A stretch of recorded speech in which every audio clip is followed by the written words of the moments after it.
From the station working for you, this is WRTV News at Noon, streaming now. Now at noon, why he's pursuing the death penalty. A conversation with the Marion County Prosecutor on a high-profile case and why it probably won't go to trial for a long time. That story's coming up today on the News at Noon. But before you get to that, I want to thank you for joining us here on the News at Noon. I'm Lauren Casey, and Todd Clausen is standing by in the studio today with a look at what we can expect in our forecast for this Wednesday. Todd, some people may be getting some more precipitation. Yeah, you know, if you live south of Indianapolis and probably for a little while here in Indianapolis, you're going to see some light snow. One of the areas that potentially has the chance to pick up a little more in the way of snow than other locations is down here in Bloomington. You see the clouds are firmly in place. No snow falling as of right now. There have been a few flurries, though, in and across parts of central Indiana already here this morning and now into the early afternoon hours. But the leading edge of the snow just now pushing into Terre Haute as well as the Sullivan area. This is a weaker storm system. It's not very large in size, but it's moving pretty quickly through the area, and it's going to continue to make its way through mainly the southern half of central Indiana, although it's tracking a little further north than the models have been indicating here throughout the morning hours. So we may have to expand some minor accumulation north of Indy as it comes in here throughout the afternoon hours. It's quick hitting. It's out of here by the time we get to about 7 to 8 o'clock this evening, but it will impact the evening drive. Temperatures in the 20s and 30s, definitely cold enough to support some snow. Just south of our area, there's a winter weather advisory. That's where the heaviest of the snow will be, but definitely plan on some minor accumulation, generally an inch or less in most of central Indiana with some higher totals to the south. We'll break it down for you in more detail coming up in Maine weather in just a few minutes. Todd, thank you. Well, we now know that the Marion County Prosecutor will seek the death penalty against the man charged with killing Impd officer Brianne Leith. It will be the first death penalty case since Ryan Mears took over the prosecutor's office in 2019. And even though Elias Dorsey here is charged with the death of a police officer, it's not an easy decision for the prosecutor. Our own Rafael Sanchez spoke to him as well as Officer Leith's mother about this major step forward in this case. This could take many years before it gets to a courtroom. That's a long time, whether it's 5 years, 3 years, 1 year. How do you prepare a family to get ready for this process? I think the biggest thing is just being honest with them and letting them know this is what you're signing up for. It is going to be a long process, and there's not going to be an immediate resolution or a resolution anytime soon, and you have to be patient and willing to work through this process. Are you folks prepared for what can be a very long stretch? And then if you do get the conviction, as you know, the accused then gets all these appeals, so this thing can drag on for even more years. We knew it's going to take some time, and we're prepared for that. Yeah, unfortunately, it's going to take some time, but Brianne would do it for me, I believe. So I'm going to do it for her. Well, Mears tells us it will likely be up to 3 years before Elias Dorsey goes on trial for Officer Leith's murder. WRTV has also learned that the death penalty trial for the man accused of killing Southport police officer Aaron Allen is now set for March 2022. That will be almost 5 years after Allen was shot and killed in the line of duty. And we're still waiting to hear when formal charges will be filed against the 17-year-old accused of Sunday's mass shooting on the northeast side of Indianapolis. The teen is also accused of killing 5 people at a home on Adams Street, including his parents, 2 siblings, a pregnant woman, and her unborn child. WRTV Investigates has been told that the teen opened fire after his father reportedly warned that he was going to be in trouble for leaving home without permission. New from the State House this midday, the Indiana Black Legislative Caucus says it's pushing ideas that can help curb the rising murder rate here in the capital city. The caucus spoke to reporters today about their agenda for the rest of the legislative session. The chair of the Black Caucus says that they'll continue to push for the bills that address systemic poverty and hunger in Indianapolis and other cities. She says that's what young people tell lawmakers is desperately needed. A lot of them are saying they need access to programs, access to resources. They need jobs. Some of these resources are there, and we got to do a better job of connecting them to those resources. That is a major issue. But definitely, you will see, as you usually do, as our caucus members are always trying to think about how can we improve our communities and reduce the homicide rate. The Black Legislative Caucus says it will also continue to push for police reform. That includes a bill that would ban officers from using chokeholds. Another bill would open up negotiations between city and police unions to more public scrutiny. New COVID-19 cases in Indiana are slightly higher today than yesterday's number, but the state health department says they continue to be below the state's recent highs. More than 2,200 new cases of COVID-19 were reported today. 40 additional COVID-related deaths were also reported by the health department. That brings the state's total number of deaths to 9,470 since the start of the pandemic. We do have some other good news, though, from the state's color-coded community spread map. Take a look at your screen. Most of the state we know has been in that highest red category for weeks now, but due to the falling number of new cases, most of Indiana, as you can see here, is in the orange category. A handful of counties have even fallen into the yellow category, which is the next to lowest advisory level. Well, later today, Governor Holcomb is expected to talk about what could happen in Indiana now that the new Biden administration says it's ordering more vaccines to be available a few months from now. The governor's weekly COVID briefing will be live here at 2:30 this afternoon on WRTV. You can also watch it at WRTV.com, our Facebook page, and your favorite streaming service such as Roku, Amazon Fire Stick, and Apple TV. Well, right now here in Indiana, you can make an appointment to get a COVID-19 vaccine if you're a first responder, a healthcare worker, or if you're age 70 or older. But because of the ongoing supply issues, you could be waiting for weeks for an appointment. So our own Kelsey Anderson says that there's some ways you can possibly move yourself up in line. I spoke to Ronald Metcalf, and he says with a little bit of perseverance and some flexibility, he was able to get his COVID-19 vaccine 2 weeks before his scheduled appointment. He said he had to drive over an hour to get there, but every mile was worth it. Metcalf is in his 70s and tells me when the state opened up vaccinations to those in his age group, he was on the phone immediately and scheduled his appointment in Hamilton County. But he says his partner, who is under 70, wanted him to get the vaccine sooner and went to several different sites until she found him an appointment that day. They had to drive over an hour, but again, Metcalf says it's worth it knowing he can hug his family again soon. I'm so happy to have it, and I want everybody to get their vaccine so that we can get back to normal. That is the best thing we will have in life. Never went through anything like this, and I'm anxious for it to end. Once the vaccines are taken out of the temperature-controlled area and brought to the vaccination sites, they must be used that day. And lucky for Metcalf and his fiance, his vaccination clinic had an extra Pfizer vaccine. So both he and his fiance were able to get their first doses. He tells me now he and his fiance both are scheduled to get their second dose of the Pfizer vaccine in Hamilton County. Even though she is under the age of 70, once you get that first dose, they will schedule you for your second dose to make sure none of it goes to waste. Working for you, Kelsey Anderson, WRTV. Kelsey, thank you. Well, they're supposed to raise money for military veterans in need and their families. Next, how new questions are being raised about how some of that money should be spent. Todd. And Lauren, our next weather maker is making its way here into central Indiana. It's going to be in the form of some light snow, mainly across southern locations, but the metro area likely to get into a little bit as well here throughout the afternoon hours. We'll time it out and talk about the potential snowfall totals for you coming up when the news at noon continues right here on WRTV. New tonight on ABC. Welcome back. So veterans and state lawmakers are debating how the state should spend revenue generated from those military license plates. It's an update to a story that WRTV Investigates first brought you last week. A bill in the state Senate would allow Indiana Department of Veterans Affairs to use up to 15% of the Military Family Relief Fund to administer the fund. Veterans in need can get help with food, utilities, medical assistance, and other needs through the sales of those license plates. The agency's director says they need that 15% to help raise awareness about the fund, improve technology, and help more veterans. The bill would also allow some veterans who are not honorably discharged to receive benefits.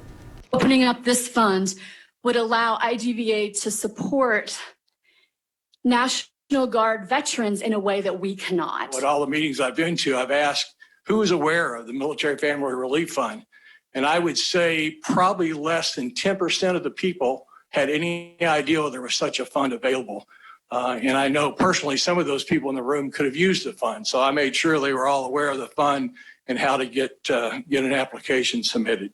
But I think the awareness is a huge part of what we need to do in the next year. I would ask that this bill would be amended to remove the up to 15%, and let's work with IDVA on their budget proposal and get them more money. And if we can't get more money in their budget proposal, there's money in the budget for veterans already that can be utilized. About these issues. Well, IDVA's director says the Veterans Affairs Commission would have to review and approve any administrative expenses associated with administering the Military Family Relief Fund. He says the state has more than $3 million in benefits that it needs to get out the door to veterans. A vote on this bill is expected to happen next week. We'll keep you updated. Well, the eviction moratorium has been extended, but the housing crisis continues for some Hoosiers. Next, another way they can get help keeping a roof over their head as this pandemic drags on. And let's take a live look outside right now from our tower camera. Downtown, view to the west. Todd Clausen has his eyes on the skies to let you know what you can expect later this afternoon in terms of precipitation in your backyard. That's all coming up here on the news at noon. Stick around. Bill Demery. Welcome back. Keeping jobs and enough income to pay your rent and mortgage has been a struggle for many Hoosiers in this pandemic. About 250,000 people here in Indiana are actually behind on rent and risk eviction because of the pandemic. Our own Stephanie Wade has been covering this issue throughout this past year, and she follows one man through the steps of keeping access to rental assistance. I lost both my jobs actually just because crowds couldn't gather and there are no fans. Derek Smith Jr. works in the sports industry. He's worked for the Pacers, Colts, and more, both as a concessionaire and on the media side. It's just been a hard transition just to really find work in the field because then it's like, I hear a lot of people say, well, if you don't like those options, you shouldn't have chose those jobs. But I chose this job because I love what I do.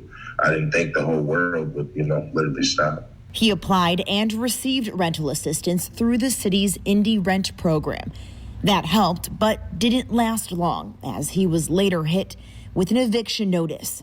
So he called the Indiana 211 for help. They directed me to a list and I just started making my calls and kind of, crossing my fingers, hoping I could find someone to just, help me out because I've never honestly been in a situation. Usually I'll have the wherewithal to, keep a job and, have most of my bills paid. The Neighborhood Christian Legal Clinic was one resource that helped keep him in his home. They informed him of the CDC national moratorium on evictions in place that was also recently extended last week by President Biden through the end of March. So really, that's the only reason why I even have a roof over my head now is that order. Like, I honestly wouldn't even know where I'd be. Trying to keep the lights on. Jobs aren't calling fast enough, even temp jobs, and I've exhausted the options that they said to exhaust. Indiana is set to receive $448 million for rent and utility assistance in the latest congressional COVID-19 package. Smith is hopeful that money will soon get in the hands of people who really need it. People are going through stuff they probably never gone through before. People have had to ask for help and ask for food and child care. So I got 3 kids of myself. I guarantee you no lawmaker is dealing with what I'm dealing with. I guarantee no lawmakers having to call food kitchens to, figure out when they're giving food away. Stephanie Wade, WRTV. Stephanie, thank you. Now, the city of Indianapolis has received nearly $29 million in federal funds for rental assistance. Leaders expect to bring a fiscal ordinance before the City County Council for approval next Monday. That would deploy those dollars. The city also sent this statement to WRTV. It says, quote, "We are heartened by the expansion of the federal rental assistance dollars to better meet a need that we know has not gone away. We anticipate adapting the existing framework developed by the city to administer additional funds according to federal guidelines," end quote. All right, if you live in Johnson County, you may have heard of the organization called Kick It. The nonprofit focuses on helping people who are experiencing homelessness in this pandemic. Among those being helped by Kick It is a young mother of 6, as the organization tries to get her a car of her own. On the south side of Indianapolis, we don't have a lot of public transportation. Having public transportation to get to jobs that have abilities for higher pay and additional skill sets is very difficult. And so we are trying to help this mom. Well, you can help this mom out, and Agate wants your help, so we have their contact information in this story and the WRTV News app. All right, let's toss things over to Todd for a look at our Wednesday forecast. Todd, it has been kind of a busy week for you. What can we expect today? Yeah, we had that sloppy mess on Monday. Then yesterday, it was just kind of misty out. And now today, we have a little more in the way of snow in the forecast. And then yet another storm for the weekend. So this overall weather pattern very, very active. Live looking Greencastle here this afternoon. The clouds are in place. There's been a few flurries here and there so far this morning and now into the afternoon hours. But we're finally going to get into a light, steady snow here across parts of the area. Temperatures cold enough to support snow in almost all locations. 29 in Martinsville right now, right at 32 in Bloomington. 28 is the current temperature as you make your way up to Lafayette. We'll go up another couple degrees here for your afternoon highs, but almost everybody today is at or below the freezing mark with these mostly cloudy skies. Let's dive into the snow for you. Notice the leading edge now pushing into Terre Haute, getting very close to the Bloomington area. And this storm system isn't a large one by size standards, but it is going to move pretty quick, and it has a little bit of a punch, especially the further south you go. It's lighter snow on the northern fringe of this system, and that's why we're forecasting higher snowfall totals across the southern half of central Indiana. Here we go on TrueCast hour by hour. It should overspread most of the area here by 2-3 o'clock this afternoon, and the models have been tracking it a little further to the north. I still don't think there's a lot of snow accumulation here in northern communities, but I do think you'll probably see some flakes, but definitely these darker shades on TrueCast to the south. That is where the heavier snow accumulation is going to be, and it's a quick moving system, and it will be out of here by time we get to about 8-9 o'clock this evening, and then overnight tonight the skies are going to start to clear. In general, from just say north of Bloomington over towards the Greensburg area, north of that, you're probably an inch or less. That includes Indianapolis and some locations just north of Indy. Once you get into Monroe County, Brown County, and then Bartholomew County and points to the south, generally 1 to 2 inches. Could see up to 3 inches maybe as you get a little closer to the Ohio River. But I think that 1 to 2 range is pretty satisfactory for most of the area. And then to the north, again, it's just a few snow showers. There is a winter weather advisory until 1 a.m. for the counties just south of central Indiana. But in case many of you are heading in that direction or live down there, just know that there is a winter weather advisory. Now, tomorrow we get into the sunshine. It's a quiet day for us finally across the area. We'll enjoy that. Friday as well with mostly sunny skies, because starting on Saturday, another wintry mix is going to come in. It probably starts as snow, and then eventually overnight as we head into Sunday transitions into rain, but it could be sloppy with snow on the backside of this system as well on Monday. But our immediate concern, and Kyle and Kevin will walk you through it this afternoon and evening, will be that light snow that develops here across the area. Lauren? All right, Todd, thanks so much. Coming up next, a familiar face in a surprising location. We'll show you how something left over from a volcano is taking some people on a familiar trip down a very popular street. You're watching the news at noon right here on WRTV. $8 drain cleaning special. Well, it's only a rock, but you might need to keep it away from cookies. A gemologist discovered a rare agate gemstone inside of a volcanic rock in Brazil last November. He got it home and he cracked it open, and this is what he saw. Take a look. The blue color looks like a smiley face. It has 2 eyes, just like Cookie Monster himself. I'd say that is Cookie Monster. Gemologist Lucas Vasari says that there are similar stones that have been found there before, but this one has the clearest Cookie Monster face that he's ever seen. The rock even has a stamp of approval from the big blue monster himself. Cookie Monster posting on his Twitter account, quote, "Me no gemologist, but me think that rock look a lot like me." Todd, I hope Archie's watching because he loves Cookie Monster. Cookie? What's a cookie? Yeah. Nom, nom, nom, nom, nom, nom, nom. All right, some snow's heading our way here, Lauren, throughout the afternoon hours and into the evening. We're generally looking at an inch or less along I-70. 1 to 2 inches, though, will be possible down to the south. All right, Todd, thank you. And thank you for joining us and making WRTV your choice for news. Come back here for the news at 5. Have a great day.